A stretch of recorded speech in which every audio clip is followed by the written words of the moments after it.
How Silicon Valley Bank can be like your investment portfolio. My name is Phil Telbner. In case you don't know me, I'm the owner and lead advisor at Breakout Private Wealth. And for today's video, everybody is obviously talking about Silicon Valley Bank, some of their business practices, whether the government should bail them out or not. Those are things that are out of our control. But I think the reason why they are in this position is something that we can learn from, and quite honestly, something I see when I review investment portfolios every day. It's a term in the industry we call concentration risk. Your mom or your grandma would probably call it putting all of your eggs in one basket. And here's what I mean by that. Silicon Valley Bank had an extremely large number of venture capital firms, early stage startup as clients. And while that was great in a zero interest rate world, in the last year, a lot of that has changed.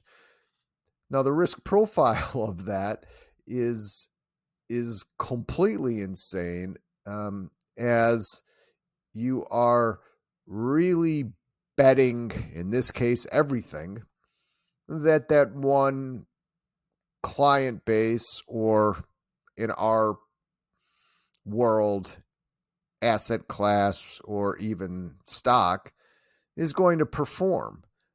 And the world's not perfect. That is not how it works out. And the risk return is sometimes asymmetrical, meaning you can have what's called a black swan, which probably is what this was, where you could lose everything. I have seen it in portfolios.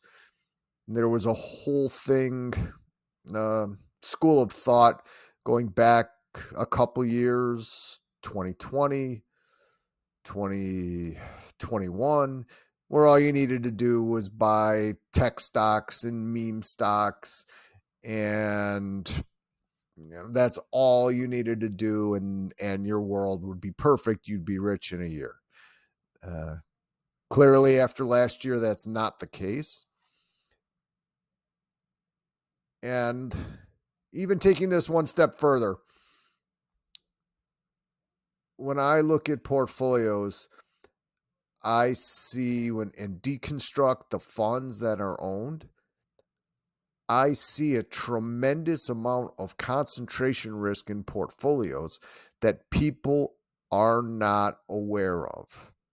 So just because you own 3 or 4 funds or 10 funds doesn't mean that those funds are not heavily invested in the same stocks. Something to think about, and something to quite honestly avoid if your goal is to be a successful long-term investor. Hope this helps.